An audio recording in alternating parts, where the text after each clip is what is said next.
Hello दोस्तों, नमस्कार। मैं हूं रोहतास दिया और आप देख रहे हैं जिक्सना स्टडी पॉइंट।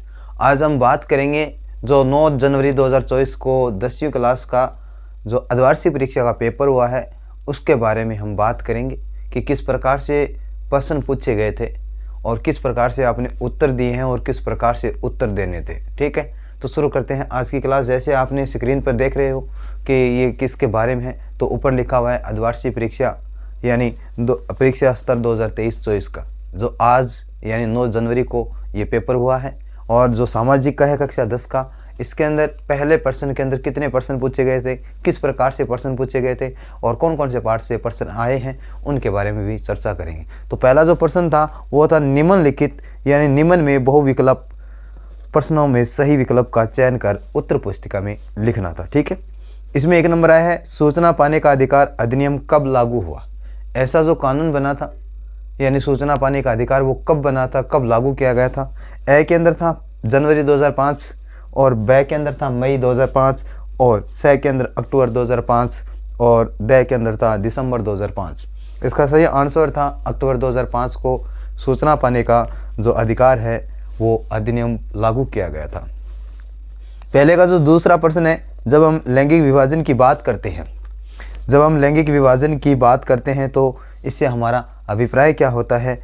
यानी ए के अंदर स्त्री और पुरुष के बीच जैविक अंतर के बारे में क्या हम लैंगिक विभाजन कह सकते हैं, या ब के अंदर समाज द्वारा स्त्री और पुरुष को दी गई असमान भूमिकाएं क्या लैंगिक विभाजन है, या बालक बालिकाओं की संख्या का अनुपात लैंगिक विभाजन है, या द के अंदर लोकतांत्रिक व्यवस्था में महिलाओं को मतदान का अधिकार न देना यानी महिलाओं को वोट देने का अधिकार न देना क्या लैंगिक विभाजन है।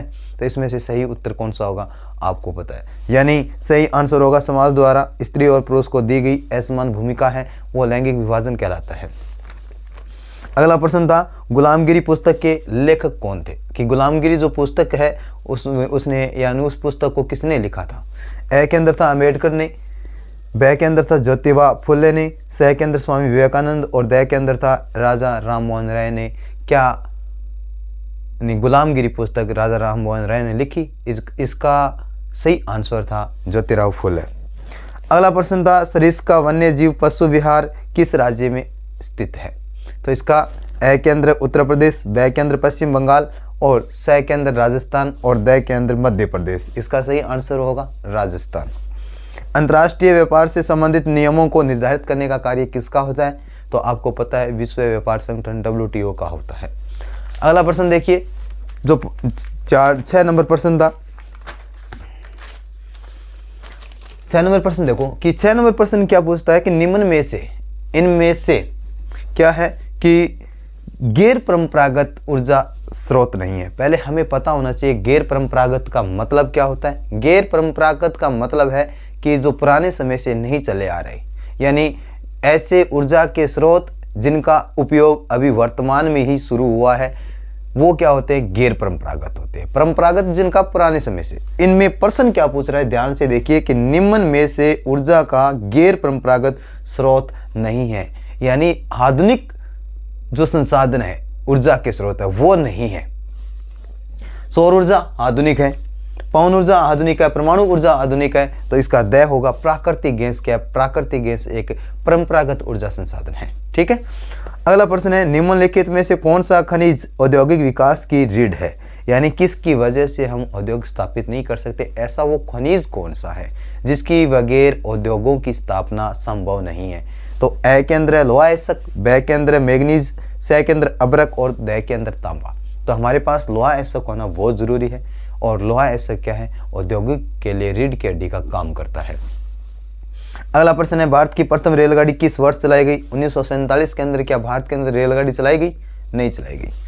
1975 के अंदर, 1953 के अंदर, 1853 के अंदर। तो इसका सही आंसर होगा 1853 के अंदर भारत के अंदर पहली बार रेलगाड़ी चलाई गई थी, जो बम्बई से थाने के अंदर यानी थाने तक चलाई गई थी। 34 किलोमीटर उसकी लंबाई रही।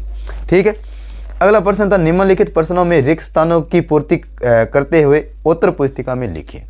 आपको क्या करना है, इन रिक्त स्थानों को भरना है। पहला प्रश्न था भारत में सन खालिस्तान में सन बताना है, कौन सी सन में। आगे लिखा है कि 500 और 1000 रुपये में करेंसी नोटों को अमान्य घोषित कर दिया गया, यानी 500 और 1000 के नोटों को अमान्य कर दिया गया। कौन सी सन में? तो 2016 के अंदर 500 और 1000 के नोट बंद कर दिए गए थे, नोटबंदी हुई थी, उस समय की बात है। दूसरा है कि राष्ट्रीय वन नीति के अनुसार, कौन सी? राष्ट्रीय वन नीति के अनुसार खालिस्तान के अंदर प्रतिशत भूभाग पर वन होने चाहिए। तो 1/3 भाग पर वन होने जरूरी है, कह सकते हैं 33% भाग पर वन होने चाहिए। तो रेगिस्तान के अंदर क्या आएगा? 33%। अगला प्रश्न है, भूदान ग्रामदान आंदोलन का नेतृत्व खालिस्तान ने किया था। तो विनोबा भावे ने क्या किया था? इस आंदोलन का नेतृत्व किया था। अगला प्रश्न है, 2 नंबर का प्रश्न था। 3 नंबर प्रश्न है कि चेक से आप क्या समझते हैं? चेक ऐसा कागज का टुकड़ा होता है जो बैंक के माध्यम से हम करेंसी प्राप्त कर सकते हैं, ठीक है, यानी जमा करता इस्तेमाल करता है। इसके बारे में आपने क्लास में बहुत ज़्यादा चर्चा की है। लोकतंत्र में निर्णय निर्माण में समय क्यों लगता है? लोकतंत्र यानी जनता के शासन में जो निर्णय लेने में इतना समय लगता क्यों है? अगला प्रश्न था, श्रीलंका में किन 2 समुदायों के मध्य गहरा युद्ध हुआ था? ऐसे कौन से 2 समुदाय थे श्रीलंका के अंदर जिनके कारण वहां पर गहरा युद्ध हुए थे? अगला प्रश्न है, जनमत संग्रह, यानी जन मतलब लोग, संग्रह मत मतलब विचार, यानी लोगों के विचार का एकत्रित करना, इकट्ठा करना, इससे आप यानी इसे किसे कहते हैं? इसका क्या मतलब होता है? वैश्वीकरण की प्रक्रिया में सहायक तत्व कौन कौन से थे? यह भी प्रश्न 2 नंबर का था। पहाड़ी क्षेत्रों में मृदा अपरदन को रोकने के लिए क्या करना चाहिए? पहाड़ी क्षेत्र है, वहां पर मृदा अपरदन को रोकने के लिए आपको क्या करना है? तो उसके बारे में बताना चाहिए था कि सीढ़ीदार कृषि करनी है, पेड़ लगाने हैं, यानी इनके माध्यम से हम क्या कर सकते हैं? मृदा अपरदन को रोक सकते हैं। लेकिन किसी बच्चे को ये नहीं पता है कि मृदा अपरदन क्या होता है। मृदा अपरदन का मतलब है मिट्टी का एक स्थान से दूसरे स्थान पर जाना, मृदा अपरदन कहलाता है, ठीक है। अगला प्रश्न है, जैव विविधता मानव जीवन के लिए क्यों महत्वपूर्ण है? जैव विविधता मानव जीवन के लिए क्यों महत्वपूर्ण है? जैव विविधता का अर्थ क्या होता है? जीव जंतुओं में भिन्नता पाना जैव विविधता कहलाती है। ये मानव जीवन के लिए क्यों महत्वपूर्ण है? ये भी 2 नंबर का प्रश्न था। किन्हीं 4 खरीफ फसलों के नाम बताइए। खरीफ ऋतु के अंदर कौन कौन सी फसल बोई जाती है? उनमें से 4 फसलों के आपको नाम लिखने थे। अगला प्रश्न था 11 नंबर प्रश्न कि विश्व में पाई जाने वाली 3 प्रकार की दलीय व्यवस्था के बारे में लिखना था, यानी विश्व के अंदर पाई जाने वाली 3 प्रकार की दलीय व्यवस्था, एक दलीय, द्विदलीय और बहुदलीय के बारे में बताना था। उदारवादी राष्ट्रवाद का अर्थ स्पष्ट करना था कि उदारवादी राष्ट्रवाद का अर्थ क्या होता है। अगला प्रश्न था, उद्योग पर्यावरण को कैसे प्रभावित करते हैं? कि उद्योग पर्यावरण को किस प्रकार से प्रदूषित करने का कार्य करते हैं? उद्योगों से क्या निकलता है? धुआं निकलता है। धुआं क्या करता है? पर्यावरण को प्रदूषित करता है। और जो मशीनें होती है उद्योगों के अंदर, वो ज़्यादा शोरगुल करती है, ज़्यादा शोर मचाती है, जिससे क्या होता है? पर्यावरण प्रदूषित होता है। या उद्योगों से जो गर्म जल निकलता है, जो नदियों में बहा दिया जाता है, जिसके कारण क्या होता है? पर्यावरण प्रदूषित होता है। पानी, पीने योग्य पानी को जहरीला बना दिया जाता है। ये सब क्या है? उद्योगों के द्वारा पर्यावरण प्रदूषित होने के कारण है। अगला है, समय की मांग है। क्या है? समय की मांग है कि हम अपने जल संसाधनों का संरक्षण और प्रबंधन कैसे करें, यानी करें, समझाइए। आपको क्या करना है? जल संसाधन संरक्षण करना है और उनके प्रबंधन करने की बात बतानी है। ये समय की मांग है। समय यानी आज का जो समय है, उस समय के अंदर क्या है? पीने योग्य जो पानी है उसकी मात्रा बहुत कम है, यानी किल्लत है। तो इसकी वैल्यू हमें समझनी होगी और हमें किस प्रकार से पीने योग्य पानी को हम बचा सकते हैं।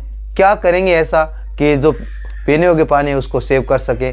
तो हमें क्या करना है? बारिश का पानी है या जो अपने पीने योग्य पानी है उसको हम किस प्रकार से सेव करेंगे, उसके बारे में बताना था। अगला प्रश्न है, वर्नाकुलर प्रेस एक्ट क्या था? ये 1878 के अंदर एक कानून बनाया गया था। उस कानून के अंदर ये बात लिखी गई थी कि जो समाचार पत्र है उस पर सरकारी नियंत्रण स्थापित हो और जो देश के बारे में गलत छापते हैं, गलत लिखने का कार्य करते हैं, उनको रोकने के लिए ये कानून बनाया गया था, ठीक है।